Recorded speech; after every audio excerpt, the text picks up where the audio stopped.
দুই সচিবের কথোপকথন নিয়ে তোলপাড়, অর্থ লেনদেনের অভিযোগ ভিত্তিহীন বললেন মোখলেসুর। তদন্তে ৩ উপদেষ্টার কমিটি। বিএনপিকে দিয়ে শনিবার তৃতীয় দফা সংলাপ শুরু করছে অন্তর্বর্তী সরকার। সংস্কার কমিশনের ৫টির পূর্ণাঙ্গ তালিকা চূড়ান্ত। আয়নাঘরের প্রমাণ পেয়েছে গুম কমিশন। জমা পড়া ৪০০ অভিযোগের বেশিরভাগই র্যাব, ডিজিএফআই, ডিবি ও সিটিটিসির বিরুদ্ধে। সাইবার সিকিউরিটি অ্যাক্ট বাতিলের সিদ্ধান্ত নিয়েছে সরকার, জানালেন আইন উপদেষ্টা। সব কালাকানুন থেকে দেশকে মুক্ত করার অঙ্গীকার। এবং নারী টি-20 বিশ্বকাপে বাংলাদেশ দলের শুভ সূচনা। জ্যোতির শততম ম্যাচে স্কটল্যান্ডের বিপক্ষে ১৬ রানের জয়। ম্যাচ সেরা ঋতুমণি। আমন্ত্রণ সংবাদ রাতে, দেখছিলেন শিরোনাম, সাথে আছি আমি ফারনাজ জুই। এবারে পুরো খবর। ডলারে দিয়েও অর্ধেক ৫ কোটি, বাকিটা ক্যাশে। স্যার আপনি যেভাবে বলবেন। হোয়াটসঅ্যাপে চাঞ্চল্যকর এমন কথোপকথন হয় জনপ্রশাসন মন্ত্রণালয়ের সিনিয়র সচিব মোখলেসুর রহমানের সঙ্গে মন্ত্রণালয়ের এপিডি উইংয়ের যুগ্ম সচিব ডক্টর জিয়াউদ্দিন আহমেদের। কোটি কোটি টাকার বিনিময়ে বেসামরিক প্রশাসনের সচিব ও দেশজুড়ে জেলা প্রশাসক বদলির ভয়াবহ গোপন তথ্য এসেছে দেশ টিভির হাতে। হোয়াটসঅ্যাপে মোখলেসুর রহমান জিয়াউদ্দিনকে বলেন, আরে মিয়া, আমি পুরাতন খেলোয়াড়, কেউ কিছু বললে আমার নাম বলবা না, আল ইমাম স্যার আর আহসান কিবরিয়ার নাম বলবা। বদলি বাণিজ্যের আরো চাঞ্চল্যকর তথ্য দেখুন ফখরুল ইসলামের রিপোর্টে। জনপ্রশাসন মন্ত্রণালয়ের সিনিয়র সচিব মোখলেসুর রহমানের ফোন এটি। ২৮ অগস্ট থেকে হোয়াটসঅ্যাপ কথোপকথনে একই মন্ত্রণালয়ের এপিডি উইংয়ের যুগ্ম সচিব জিয়াউদ্দিন আহমেদ মেসেজ আদান প্রদান করছিলেন। জিয়াউদ্দিন আহমেদ লিখছেন, স্যার সবাই প্রশংসা করছে। মোখলেসুর রহমান লিখলেন, কি বলে? উত্তরে জিয়াউদ্দিন লিখেন, স্যার সবাই বলে মোখলেস যোগ্য লোক, মোখলেস হার্ভার্ড থেকে পড়ে আসছে। বদলি বাণিজ্য নিয়ে মেসেজে জনপ্রশাসন সচিব মোখলেসুর রহমান যুগ্ম সচিব জিয়াউদ্দিনকে লিখেন, আমার তেমন দরকার নেই, ৫ কোটি হলেই হবে। জিয়াউদ্দিন বলছেন, স্যার আপনার জন্য ১০ কোটি রাখব। সচিব মোখলেসুর রহমান লিখেন, আচ্ছা ঠিক আছে, তোমার যেটা ভালো মনে হয়। টাকা পয়সার প্রতি তেমন লোভ নাই আমার। গোয়েন্দাদের ইঙ্গিত করে বলছেন, গিরগিটিগুলোর দিকে খেয়াল রাখো। মোখলেসুর রহমান আবারও বলেন, ডলারে দিও অর্ধেক ৫ কোটি, বাকিটা ক্যাশ দিও আমার লোকের কাছে। জিয়াউদ্দিন উত্তরে বলেন, স্যার আপনি যেভাবে বলবেন। মোখলেসুর রহমান লিখেন, হোয়াটসঅ্যাপ তো, প্রবলেম নাই। জিয়াউদ্দিন উত্তরে বলেন, না স্যার, হাসিনাই পারে নাই, আর এখন তো গোয়েন্দাগুলো দুর্বল হয়ে আছে। কথোপকথনে মোখলেসুর রহমান লিখেন, পারলে ৫ কোটি আগে দিও, গোপনে টাইপ করাই নিয়ে আইসো, আমি পাশ করাইয়া দিব। ওদের মধ্য থেকে ৩-৪ জনকে রাখো। উত্তরে জিয়াউদ্দিন লিখেন, জি স্যার, ফরিদা, সাইফুল, আফরোজা আর তানভীরকে রাখছি। ওপাশ থেকে সচিব মোখলেসুর রহমান জিয়াউদ্দিনকে লেখেন, খুব ভোরে গোপনে আইসো। ১ সেপ্টেম্বর মেসেজে জিয়াউদ্দিন লিখেন, স্যার সব রেডি। মোখলেসুর রহমান উত্তরে বলেন, very good, clear all payment 5 September. I will do their go ASAP, probably on 9 and 10 September. আরেক মেসেজে সচিব মোখলেসুর রহমান এপিডি সম্পর্কে জিয়াউদ্দিনকে লিখেন, তুমি ওরে নিয়ে টেনশন কইরো না, ওরে সিস্টেমে ফেলে দিব। আর কেউ কিছু বললে আমার নাম বলবা না, আলী ইমাম স্যার আর আহসান কিবরিয়ার নাম বলবা। বলবা যে ওনারা সবকিছু ঠিকঠাক করে, ডিসিও ওনারা বানাবে, কারণ পোলাপাইন ওনাদের কাছে পৌঁছাইতে পারবে না। উত্তরে জিয়াউদ্দিন বলে, আকমল স্যারকে হাতে রাখবেন, একটু সাপোর্ট দরকার। মোখলেসুর রহমান প্রতি উত্তরে লেখেন, ঠিক আছে, তুমি এগুলো নিয়ে ভেবো না, আরে মিয়া আমি পুরাতন খেলোয়াড়, তোমরা তোমাদের কাজ করো। আরেক কথোপকথনে মোখলেসুর রহমান জিয়াউদ্দিনকে লিখেন, আপনি স্যার আমার আর আজমের উপর আস্থা রাখেন। জিয়াউদ্দিন সচিব মোখলেসুর রহমানকে মেসেজে বলে, স্যার প্রতিবেশীরা ৫০-৫২টা চায়, ওদের এটা দিতে হবে, নইলে ঝামেলা হবে। ওরা ২০০ দিবে। ওরা তো জানতে চাইছে এটা কোথায় নিবেন, সিঙ্গাপুর নাকি থাইল্যান্ডে নিবেন, মুড অফ পেমেন্ট কি হবে। উত্তরে মোখলেসুর রহমান বলেন, তুমি আর আজম ঠিক করে নাও। চাঞ্চল্যকর এই কথোপকথনের সত্যতার বিষয়ে ফোনে জনপ্রশাসন সচিব মোখলেসুর রহমানের সাথে যোগাযোগের চেষ্টা করেও পাওয়া যায়নি।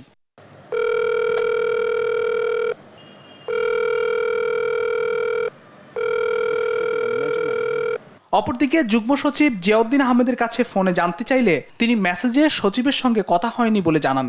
বিষয়টিকে এআই এর তৈরি বলে চাপা দেওয়ার চেষ্টা করেন। জিয়াউদ্দিন স্যার বলছেন, কি বলছি, সচিবের সাথে আমাদের আমি তো জয়েন্ট সেক্রেটারি, ওনার সাথে কথা হয় খুবই লিমিটেড, দেখাই হয় না। ভাই ভাই ভাই ভাই ভাই আর কথা বলবোই না। আমি জিয়াউদ্দিন আহমেদ কোনোদিন কোশ্চিন কালেও সচিবকে কোনো মেসেজ করিনি, SMS করিনি, হোয়াটসঅ্যাপ করি। আমি এটা আপনাকে রিকোয়েস্ট করছি, আপনি কালকে আসবেন অফিসে, এসে আমি আপনাকে সচিব স্যারের সাথে আমার হোয়াটসঅ্যাপ করে কথোপকথন হয় কিনা সেটা আমি দেখাবো। তবে সচিব মুখলিসুর রহমানের ফোনে সংরক্ষিত জিয়াউদ্দিনের যে নাম্বারটির মেসেজে ফোনে কথোপকথন হয়েছে, একই নম্বরে দেশ টিভিও কথা বলেছে জিয়াউদ্দিনের সঙ্গে। ফখরুল ইসলাম, দেশ টিভি, ঢাকা। ডিসি নিয়োগ নিয়ে অর্থ লেনদেনের প্রতিবেদনকে ভিত্তিহীন দাবি করেছেন জনপ্রশাসন সচিব মুখলিসুর রহমান। বৃহস্পতিবার সচিবালয়ে ডিসি নিয়োগ নিয়ে তার অর্থ লেনদেনের খবর প্রকাশের বিষয়ে ব্রিফিংয়ে এ দাবি করেন তিনি। মুখলিসুর রহমান বলেন, দায়িত্ব থাকা পর্যন্ত কাজ চালিয়ে যেতে চান তিনি। ডিসি নিয়োগ নিয়ে গণমাধ্যমে যে খবর বের হয়েছে তার সত্যতা নেই। মুখলিসুর রহমান দাবি করেন, ফোনের যে স্ক্রিনশট বের হয়েছে সেটি তার ফোনের নয়। এখন অভিযোগটা যিনি করেছেন, এই অভিযোগকারী আমার কাছে কোনো বিবেচনায় নাই এবং এই অভিযোগকারী আমি মূল্যহীন মনে করি। It's a fake news. এই ভুয়া লোক, তাকে তার বিরুদ্ধে আইনানুগ ব্যবস্থা নেওয়ার জন্য স্বরাষ্ট্র সচিবকে লেখা হয়েছে, যাতে তারা মেবি একদিন দুই দিনের মধ্যে যখন আমরা নিউজ করতে পারবেন, হি উইল বি অ্যারেস্টেড এবং রিমান্ডে তার চলে যাবে। ডিসি নিয়োগ ও বদলি নিয়ে অর্থ লেনদেনের অভিযোগ তদন্ত করবে সরকার। বিষয়টি নিয়ে উপদেষ্টা পরিষদের সভায় আলোচনা হয়েছে বলে জানিয়েছেন সমাজ কল্যাণ উপদেষ্টা শারমিন এস মুর্শিদ। তিনি জানান, ঘটনা তদন্তে স্বরাষ্ট্র, আইন ও আইসিটি বিষয়ক উপদেষ্টার সমন্বয়ে কমিটি করা হয়েছে। একজন উচ্চপদস্থ কর্মকর্তাকে নিয়ে এরকম একটা কথা, এটার নাম, প্রথমত এই কথাটা উঠলো কেন, এটার সূত্র কি, এটার কারণ কি, এটা তলিয়ে দেখতে হবে। আর আমরা তো সেই আগের অ্যানালগ যুগে নেই, সেই কারণে আমাদের বাড়তি কষ্টটা হচ্ছে, যেটাই সোশ্যাল মিডিয়াতে আসে আমরা লাভ দিয়ে ধরে নিতে পারছি না যে এটাই সর্বস্ব সত্যি। সেহেতু আমাদেরকে এটাকে যাচাই করতে হয়।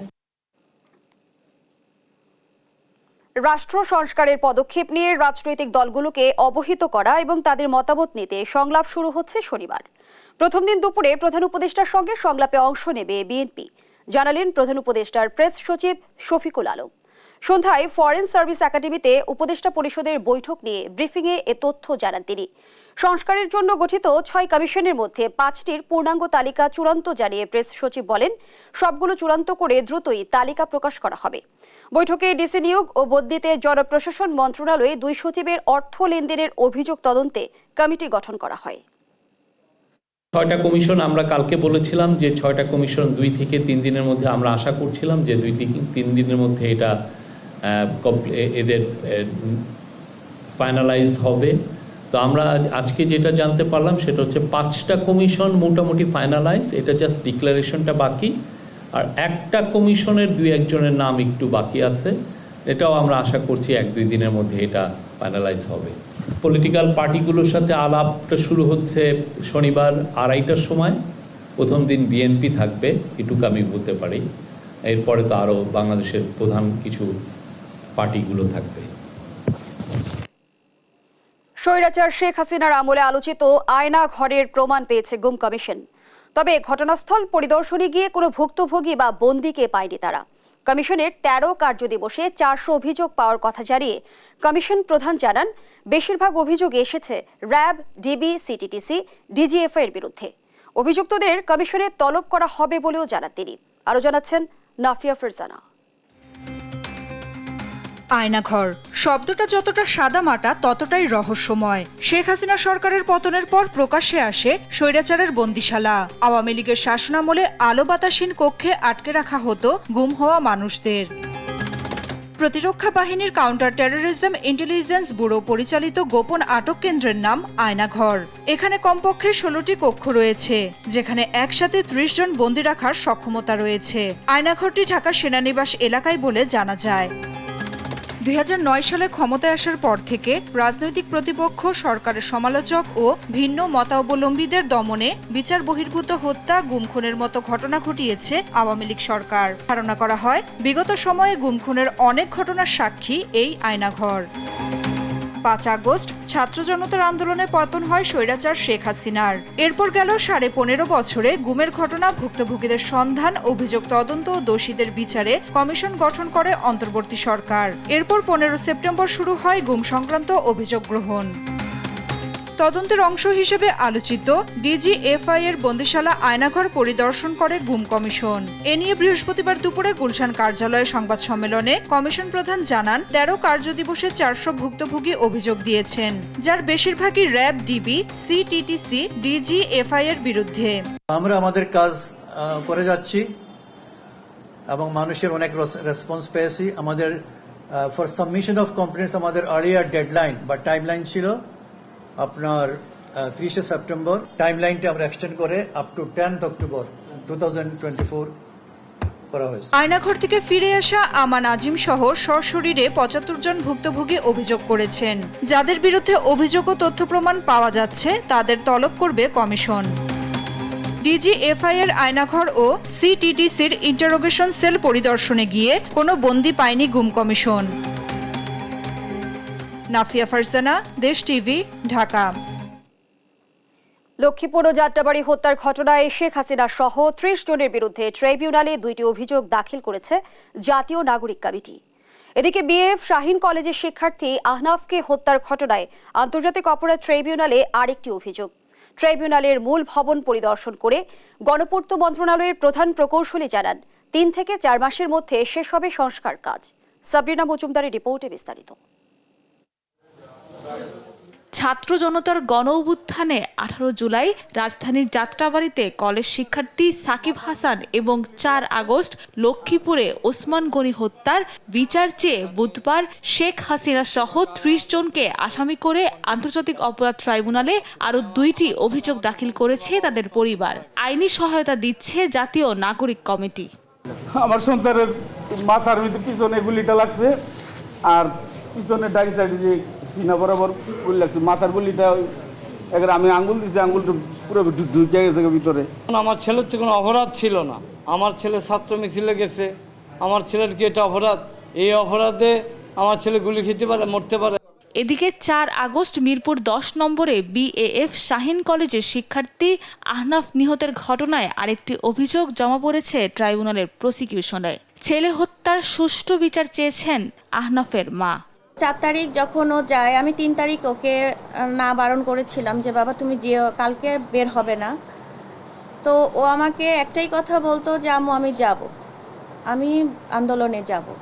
চিফ প্রসিকিউটর তাজুল ইসলাম জানান সুষ্ঠু বিচারের জন্য ভুক্তভোগী শিক্ষার্থীদের গোপনীয়তা বজায় রেখে যে কেউ ট্রাইব্যুনালে মামলা করতে পারবেন। আমরা আজকের এই প্রসিকিউশন টিমের মাধ্যমে এই ছাত্রছাত্রীদের কাছে আমরা একটা মেসেজ দিচ্ছি যে তোমরা তোমাদের সহপাঠী সহকর্মী যারা এই আন্দোলনে শহীদ হয়েছে, আহত হয়েছে বা নানানভাবে ক্ষতিগ্রস্ত হয়েছে, তাদের এই তথ্যগুলো আমাদের ট্রাইব্যুনালের কাছে নির্ভয়ে এসে তোমরা জানিয়ে যাও। তোমাদের নিরাপত্তা, তোমাদের ব্যক্তিগত গোপনীয়তা রক্ষা করার ব্যাপারে বাংলাদেশ এবং আমাদের প্রসিকিউশন টিম, আদালত, তদন্ত সংস্থা আমরা আইনত এটা নিরাপত্তা দিতে বাধ্য এবং নৈতিকভাবে বাধ্য। এদিকে বিচার কাজ উপযোগী করতে ট্রাইব্যুনালের মূল ভবন পরিদর্শন করেছেন গণপূর্ত মন্ত্রণালয়ের প্রধান প্রকৌশলী। পরে চিফ ইঞ্জিনিয়ার জানান 3 থেকে 4 মাসের মধ্যে শেষ হবে সংস্কার কাজ। আমরা কিছু পোর্শন আমরা রেট্রোফিট করব আর সব মিলে আমরা আনুষঙ্গিক সংস্কার করে এটা সুন্দর যেন আমরা সুন্দরভাবে বিচার কার্যক্রম করতে পারি, ওই আঙ্গিকে এটা প্রস্তুত হয়ে যাবে। ছাত্র জনতার গণ আন্দোলনে মানবতা বিরোধী অপরাধের দায়ে ট্রাইব্যুনালে এখন পর্যন্ত অভিযোগ জমা পড়েছে মোট 54টি। সাবরিনা মজুমদার, দেশ TV, Dhaka. Cyber security act বাতিলের সিদ্ধান্ত নিয়েছে সরকার। একই সঙ্গে সব ধরনের কালা কানুন থেকে দেশকে মুক্ত করার আশ্বাসও দেন আইন উপদেষ্টা ডক্টর আসিফ নজরুল। বিকেলে রাজধানীর বিচার প্রশিক্ষণ ইনস্টিটিউটে সাইবার নিরাপত্তা আইন 2023 সংশোধন বিষয়ক মত বিনিময় সভায় তিনি একথা বলেন। বর্তমানে সাইবার নিরাপত্তা আইনে মামলা নেওয়া হচ্ছে, যা বর্তমান সরকারের জন্য বিব্রতকর বলে মন্তব্য করেন তথ্য উপদেষ্টা নাহিদ ইসলাম। হাসান মাহমুদের রিপোর্ট। দেখা যাচ্ছে যে পড়াশোনা ভুলে যাচ্ছি, কিছু মাথায় থাকছে না, রেজাল্ট খারাপ হচ্ছে। সাইবার নিরাপত্তা আইনের অপপ্রয়োগে 15 মাসের জেল জীবনের অভিজ্ঞতার কথা বলছিলেন জগন্নাথ বিশ্ববিদ্যালয়ের শিক্ষার্থী খাদিজা আক্তার। আইনটি বাতিলের দাবি জানান তিনি। ডিজিটাল সিকিউরিটি অ্যাক্ট বা সাইবার সিকিউরিটি অ্যাক্ট যখনই শুনি ফ্যাসিস্ট হাসিনার কথা মনে পড়ে স্যার, যেটা সত্যি কথা। সাইবার নিরাপত্তা আইন 2023-এর যৌক্তিকতা নিয়ে অংশীজনদের সঙ্গে মতবিনিময় করে আইন মন্ত্রণালয়। এতে নিজেদের বক্তব্য তুলে ধরেন অংশীজনরা। আজকে অনেকগুলো ভালো পরামর্শ এসেছে, সেই পরামর্শগুলোর আলোকে আমরা একটা নতুন আধুনিক আইন চাই। আমরা আসলে বাংলাদেশে কোনো নিবর্তনমূলক আইন চাই না। একটা আইনের মাধ্যমে 4টা অথরিটি ক্রিয়েট করা হয়েছে, in addition to giving unlimited power to the police. তো এইটা তো হয় না কোনো গণতান্ত্রিক দেশে। নতুন আইন প্রণয়নের ক্ষেত্রে আইনটির নাম ও নিবর্তনমূলক ধারা বাতিলের দাবি জানান বক্তারা। এগুলো আনসার্টেন, ভ্যাগ, ডিটারমিন করা পসিবল না, এগুলো টোটো বাদ দিয়ে দেওয়া উচিত। আর যদি পারা যায় কোনো কিছুকে স্পষ্ট করতেন ডেফিনেশনের মাধ্যমে, ক্রাইমের এলিমেন্টস না থাকলে বিচার হবে কি করে? বিচার ব্যবস্থাও এমনভাবে ব্যবহার করার চেষ্টা করা হয় যেখানে এটাকে ম্যানিপুলেট করার সুযোগ অনেক বেশি থাকে। অনুষ্ঠানে তথ্য উপদেষ্টা নাহিদ ইসলাম বলেন, আইনের ব্যাপক সংস্কার হলেও মনস্তাত্ত্বিক কারণে সাধারণ মানুষ আইনটিকে গ্রহণ করবে না। সাইবার নিরাপত্তা আইনে নতুন 2টি মামলার প্রসঙ্গ তুলে তিনি বলেন, এই আইনে একটি মামলা হওয়াও বর্তমান সরকারের জন্য বিব্রতকর। এই আইনটাকে ইমিডিয়েটলি কি করা যেতে পারে, সেটা বাতিল বা স্থগিত বা কোনো মামলা যাতে না নেওয়া হয় এই মুহূর্ত থেকে, আমাদের এই সিদ্ধান্তটা আসলে মানে খুবই দ্রুত নিতে হবে। নাহলে এটা যদি এই স্বাধীন বাংলাদেশে এই আইনে আরেকটি মামলা হয়, এটা আমাদের সকলের জন্য আসলে বিব্রতকর হবে। এ সময় আইন উপদেষ্টা doctor Asif Nazrul cyber security act বাতিলের সিদ্ধান্তের কথা জানান। একই সঙ্গে সব কালাকানুন থেকে দেশকে মুক্ত করার আশ্বাসও দেন তিনি। আমার মনে হয় অবশ্যই আমাদের ডিজিটাল সিকিউরিটি অ্যাক্ট বাতিল করা উচিত। পরবর্তীকালে যখন নতুন আইন হবে, এটার বেসিক অ্যাপ্রোচ থাকবে সাইবার সুরক্ষা দেওয়া এবং নাগরিককে সুরক্ষা দেওয়া বিশেষ করে। এবং সেখানে অবশ্যই আমরা নারী এবং শিশুদের ওনাদের স্পর্শকাতরতা বিবেচনা করে সমাজে, আমাদের মতো সমাজে ওনাদের জন্য স্পেশাল সিকিউরিটি রাখার ব্যবস্থা করব। তবে কতদিনের মধ্যে আইনটি বাতিল হবে এমন প্রশ্নে আইন উপদেষ্টা দ্রুত পদক্ষেপ নেওয়ার আশ্বাস দেন। হাসান মাহমুদ, দেশ টিভি, ঢাকা। সরকারের চাপ থাকা সত্ত্বেও বিজিবি আন্দোলনের সময় ছাত্র জনতার পক্ষে কাজ করেছে বলে দাবি করেছেন বিজিবি মহাপরিচালক। জানান, র্যাবের মতো নির্দেশনা দিলেও হেলিকপ্টার ব্যবহার করেননি তারা। এ সময় সাবেক স্বরাষ্ট্রমন্ত্রী সীমান্ত পাড়ি দেওয়ার তথ্য বিজিবির কাছে ছিল না বলেও জানান বিজিবি মহাপরিচালক মেজর জেনারেল মোহাম্মদ আশরাফুজ্জামান সিদ্দিকী। দুর্গাপূজা ও সমসাময়িক বিষয় নিয়ে সাংবাদিকদের সাথে মত বিনিময়কালে এসব কথা বলেন তিনি। বলেন, সীমান্তে আর পিঠ দেখাবে না বিজিবি। আলিমুজ্জামান সাফওয়ানের রিপোর্ট। সরকারি আদেশ পালন করার মতো পরিস্থিতি দেখিয়ে অনেক কিছু আমরা ভিতরে করেছি। বৃহস্পতিবার দুপুরে আসন্ন দুর্গাপূজা ও সমসাময়িক বিষয় নিয়ে সাংবাদিকদের সাথে মতবিনিময় করেন বিজিবি মহাপরিচালক মেজর জেনারেল মোহাম্মদ আশরাফুজ্জামান সিদ্দিকী। এ সময় তিনি বলেন, একটি কুচক্রী মহল ছাত্র জনতার বিজয় নস্যাতে কাজ করছে। জানান, দুর্গাপূজাকে সামনে রেখে নিয়মিত রেকি করছে বিজিবি। পূজা মণ্ডপগুলো বিএপি থেকে দূরে আছে, সেগুলোতে বেস ক্যাম্প স্থাপন করছি। বিগত সরকারের উচ্চ পর্যায়ের 4 জন সহ বিভিন্ন স্তরের 22 জন নেতাকর্মীকে সীমান্ত এলাকা থেকে আটক করা হয়েছে বলেও জানান বিজিবি প্রধান। তবে সাবেক স্বরাষ্ট্রমন্ত্রী আসাদুজ্জামান খান কামালের সীমান্ত পাড়ি দেওয়ার বিষয়ে বিজিবি জানত না বলেও জানান তিনি। আইসিপি দিয়ে হোক, অন্য দিক দিয়ে হোক, পালানোর চেষ্টা করছিল এমন 22 জন যারা বিভিন্ন ধরনের অপরাধের সাথে যুক্ত ছিল, তাদেরকে আটক করেছি। উনি কোন দিক দিয়ে গেলেন সেটা যদি যাওয়ার কোনো তথ্য পেতাম, অবশ্যই আমরা তাকে আটক করতাম। বিজিবি এখন স্বাধীনভাবে কাজ করে মন্তব্য করে তিনি বলেন, সীমান্তে আর পিঠ দেখাবে না বিজিবি। পিঠ দেখাবো না। আগে যেটা করতে হতো বিএসএফ এর সাথে এই ধরনের ঘটনায় আমার অনেক দিকের ক্লিয়ারেন্স নিয়ে হয়তো একটু তারপর কাজ করা লাগতো। এখন আমি নিজ উদ্যোগেই ডাইরেক্টিভ যেটা পেয়েছি কাজ করতে পারছি। সংবাদ সম্মেলনের এক পর্যায়ে ছাত্র আন্দোলনের প্রসঙ্গ টানেন বিজিবি প্রধান। বলেন, সরকারের অনেক সিদ্ধান্তের ভেতরেও তারা ছাত্র জনতার পক্ষে কাজ করেছিলেন। নির্দেশনা থাকলেও ব্যবহার করেননি হেলিকপ্টার। টাইম টু টাইম আগের স্বরাষ্ট্রমন্ত্রীর কাছে এবং রাষ্ট্রীয় পর্যায়ের নেতাদের কাছে কৈফিয়ত দিতে হয়েছে অসংখ্যবার। হেলিকপ্টার ব্যবহার করতে বলা হয়েছিল র্যাবের মতো, বিজিবির হেলিকপ্টার আন্দোলনের জন্য ব্যবহার করা হয়নি। এদিকে দুর্গাপূজার সার্বিক পরিস্থিতি নিয়ে সাংবাদিকদের সঙ্গে কথা বলেন কোস্টগার্ডের staff officer lieutenant commander Salman Siddiqui. উপকূলীয় এলাকায় 299টি পূজা মণ্ডপে সশস্ত্র বাহিনীর সঙ্গে কাজ করছে কোস্টগার্ড বলেও জানান তিনি। আলিমুজ্জামান সাফওয়ান, দেশ টিভি, ঢাকা।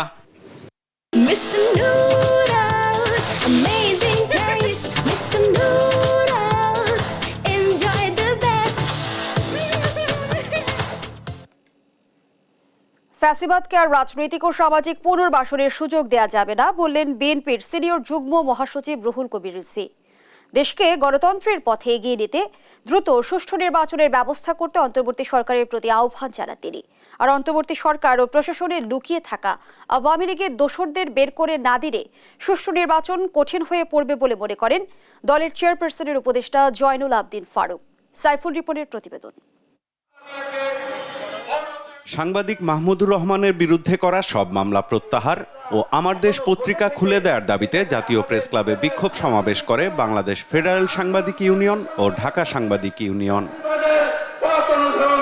ফ্যাসিবাদের কবলে পড়ে দীর্ঘদিন বন্ধ থাকা গণমাধ্যমগুলো ক্ষতিপূরণ সহ খুলে দেওয়ার দাবি জানান সাংবাদিক নেতারা। আমার দেশ সহ আমাদের যেসব গণমাধ্যম আওয়ামী লীগ সরকার বন্ধ করে দিয়েছিল সেগুলা খুলে দেওয়ার উদ্যোগ নেবেন।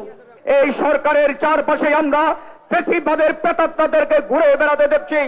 আমরা অবিলম্বে এই ফ্যাসিবাদের প্রেতাত্মাকে তাড়ানোর আহ্বান জানাচ্ছি। মাফিয়া তন্ত্রের পুনরুজ্জীবন ঠেকাতে সবাইকে সজাগ থাকার আহ্বান জানান বিএনপির সিনিয়র যুগ্ম মহাসচিব রুহুল কবির রিজভী। তার অভিযোগ, শেখ হাসিনার দোসররা দেশে বিভ্রান্তি সৃষ্টির চেষ্টা চালাচ্ছে। কোনোভাবেই মাফিয়া নাৎসি ফ্যাসিস্টদের পুনর্বাসন বাংলাদেশে হবে না। একটি নতুন বাংলাদেশ, একটি বৈপ্লবিক বাংলাদেশ, একটি গণতান্ত্রিক সুন্দর স্বপ্নময় বাংলাদেশ প্রতিষ্ঠা হবে। সেই দিকেই আমাদেরকে এগিয়ে যেতে হবে। তার জন্য অতি শীঘ্র, অতি তাড়াতাড়ি আপনার অবাধ সুষ্ঠু নির্বাচন দিতে হবে। এদিকে জাতীয় প্রেস ক্লাবের সামনে জাগ্রত বাংলাদেশ আয়োজিত অবস্থান কর্মসূচিতে অংশ নেন বিএনপি চেয়ারপারসনের উপদেষ্টা জয়নুল আবদিন ফারুক। দেশে নতুন করে অশান্তি তৈরির চেষ্টা চলছে বলে অভিযোগ করেন তিনি। আওয়ামী লীগ যেন বাংলাদেশে আবার ক্ষমতা এসে বাংলাদেশের অধিকার ক্ষুণ্ণ না করতে পারে। স্বরাষ্ট্র উপদেষ্টা আপনার অধীনে সৎ ব্যক্তিরা আছে, এই সৎ ব্যক্তিদের দিয়ে বাংলাদেশে এই ঘাপটি মারা লোকদেরকে বের করে দেন, নাহলে আপনারা শান্তিতে একটি নির্বাচন দিতে পারবেন না, তারাই বাধা হয়ে দাঁড়াবে। রাজধানীর মিরপুরে ছাত্র জনতার অভ্যুত্থানের শহীদ তাহমিদ ও মাসুদ রানার পরিবারের খোঁজ খবর নিতে যায় আমরা বিএনপি পরিবার। সেখানে রুহুল কবির রিজভী বলেন, সংস্কারের পাশাপাশি নির্বাচন নিয়েও অন্তর্বর্তী সরকারকে কাজ করতে হবে। যে সুপারিশগুলো তাদের থাকবে, অন্যান্য গণতন্ত্রের আইনের শাসন কেমন হয়, তারপরে বিচার বিভাগের স্বাধীনতা করলে কেমন হয়, সেই জিনিসগুলো মানে যারা নতুন সরকারে আসবে তারা সর্বোচ্চ ভালো মনে করলে তারা সেটা গ্রহণ করে প্রয়োজনীয় যে আইন সংশোধন করা দরকার সেই কাজটা তো করবে, পার্লামেন্ট করবে। ছাত্র জনতার অভ্যুত্থানে হতাহতদের পরিবারের অন্তত একজন সদস্যের কর্মসংস্থানের ব্যবস্থা করার আহ্বানও জানান রুহুল কবির রিজভী। সাইফুল রিপন, দেশ টিভি, ঢাকা। ব্যাংক খাতে আস্থা ফেরাতে সময় লাগবে বলে জানিয়েছেন Bangladesh association of banks BAB chairman Abdul Hai Sarkar. বৃহস্পতিবার সচিবালয়ে অর্থ উপদেষ্টা ডক্টর সালেউদ্দিন আহমেদের সঙ্গে বৈঠক শেষে একথা বলেন তিনি। আব্দুল হাই বলেন, দেশে এসালমের মতো ব্যাংক লুটেরা তৈরি হতে সহযোগিতা করেছে আওয়ামী লীগ সরকার। যারা ব্যাংকের অর্থ লুট করে বিদেশে পালিয়ে গেছে তাদের দেশে ফিরিয়ে আনতে হবে। সরকার থেকে কোনো রকম ইন্টারফেয়ার না করা, যারা সরকারে বসে আছেন তাদের না বলে যে এক্সকে টাকা দিয়ে দাও, কোন তো টাকা দিতে বাধ্য হয়েছে, যে সালাম যা করে করতে দাও। বাংলাদেশ ব্যাংকে টাকা দিয়ে কিন্তু বাঁচাতে পারবেন না।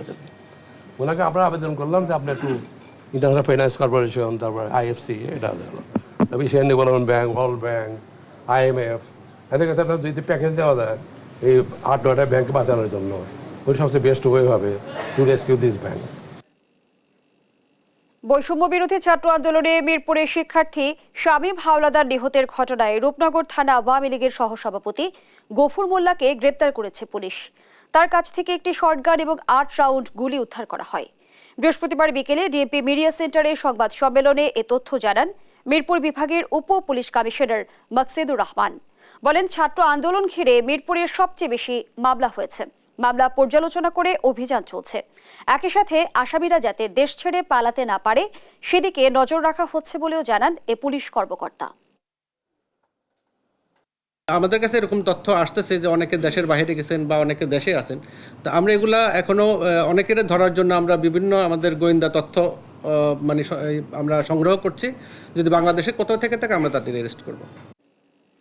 রাজশাহী 4 আসনের সাবেক সংসদ সদস্য আবুল কালাম আজাদকে 5 মামলায় গ্রেপ্তার দেখিয়েছে পুলিশ। বৃহস্পতিবার বিকেলে অতিরিক্ত চিফ জুডিশিয়াল ম্যাজিস্ট্রেট আদালতে নিয়ে আসা হয় আবুল কালাম আজাদকে। মামলার নথি বিশ্লেষণ করে বিচারক সাইফুল ইসলাম তাকে জেল হাজতে পাঠানোর নির্দেশ দেন।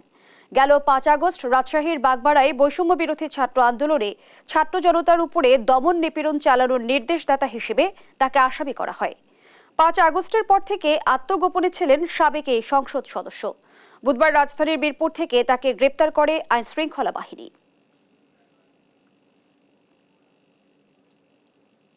যশোরের শার্শায় বাওরের পাহারাদারদের মারপিট ও বোমা ফাটিয়ে মাছ লুটের অভিযোগ উঠেছে স্থানীয় কামরুল বাহিনীর বিরুদ্ধে। বুধবার গভীর রাতে উপজেলার মহিষাকুড়া বাওরে এ ঘটনা ঘটে। এ সময় সন্ত্রাসীরা বাওরে থাকা 3টি ঘর ভাঙচুর করে 2 লাখ টাকার মাছ লুট করে নিয়ে যায়। এ ঘটনায় শার্শা থানায় কামরুল ও তার বাহিনীর 13 জন সহ অজ্ঞাত পরিচয় সদস্যের বিরুদ্ধে মামলা করেন ভুক্তভোগীরা। বাড়ির সকলে আমরা ঘুমিয়ে গেছি, এমন সময় আচমকভাবে একটা বোম পড়লো। বোম পড়ার পরে আমরা সব থবাকে ঘুমিতে গেছি আপনার পালাম। এখানে ওরা এসে আমাদের মারতে যায়, কুপাতে যায়, তো আমরা ভয়তে পানি সাঁতার দিয়ে আমরা দৌড় মারি। গার্ড ছিল 4 জন, তাদের মাছ ধরে দিয়েছে, কই দিয়ে কুড়িয়ে টুড়িয়ে কুপিয়ে বাওয়ারে ফেলিয়ে দিয়েছে।